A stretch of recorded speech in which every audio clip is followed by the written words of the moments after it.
सुरुवातीला बातमी वैष्णवी हगवणे मृत्यू प्रकरणासंदर्भातली। या प्रकरणी वैष्णवीचा नवरा तसंच तिची सासू लता हगवणे आणि ननंद करिश्मा हगवणे यांना 14 दिवसांची न्यायालयीन कोठडी सुनावण्यात आलेली आहे। तसंच पुणे शिवाजीनगर न्यायालयानं हा निर्णय दिलाय।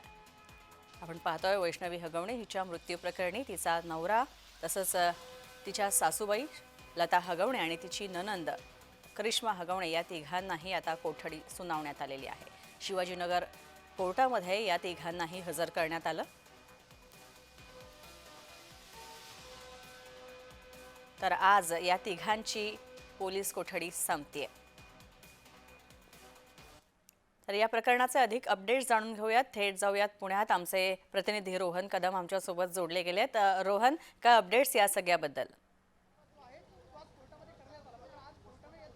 अगदी बरोबर आहे। आता सगळ्यात महत्त्वाचं म्हणजे हगवणे कुटुंबातील 3 सदस्यांची जेल एंट्री जी आहे ती होणार आहे। येरवडा जेलमध्ये या सगळ्यांची तिघांची देखील रवानगी केली जाईल, कारण का तिघांचा देखील MCR झालेला आहे। न्यायालयीन कोठडी जी आहे ती या तिघांना देखील देण्यात आल्याची माहिती सध्या मान्य न्यायालयाच्या वतीने देण्यात आलेली आहे, कारण का जवळपास 14 दिवसांची ही न्यायालयीन कोठडी असणार आहे। खरं तर आजची पोलीस कोठडी संपल्यानंतर जे आहे ते आज या तिघांना म्हणजे वैष्णवी हगवणे यांची सासू असणारी लता हगवणे, ननंद असणारी करिश्मा हगवणे आणि पती असणारे शशांक हगवणे हे तिघ जण देखील पुणे जिल्हा सत्र न्यायालयामध्ये पोलीस कोठडी संपल्यानंतर या तिघांना देखील हजर करण्यात आलेलं होतं। आणि हजर केल्यानंतर पोलिसांकडून जे आहे त्यांचा MCR सांगण्यात आला, कारण का 14 दिवसांची पोलीस कोठडी जी आहे त्यातले 2 दिवस बाकी असताना देखील राखीव 2 दिवस ठेवलेले आहेत।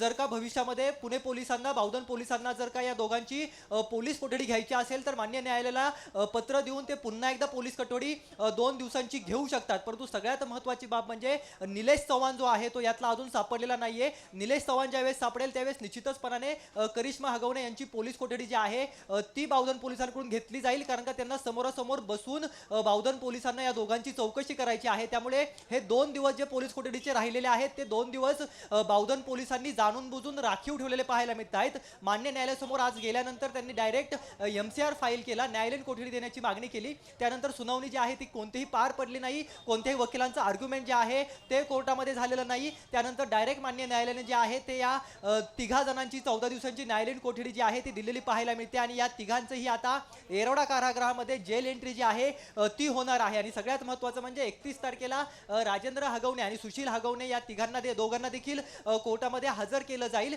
आणि त्यानंतर जी आहे ती त्यांची पोलीस कोठडी अधिकची मागितली जाते का हे देखील पाहणं अत्यंत महत्त्वाचं आहे। परंतु सगळ्यात महत्त्वाची बाब म्हणजे कदाचित आज शशांक हगवणे यांची कदाचित 1 किंवा 2 दिवसांची पोलीस कोठडी मागितली जाऊ शकते। धन्यवाद या सगळ्या माहितीबद्दल रोहन। तू या गोष्टीवर नजर ठेवून राहा। तुर्तास धन्यवाद।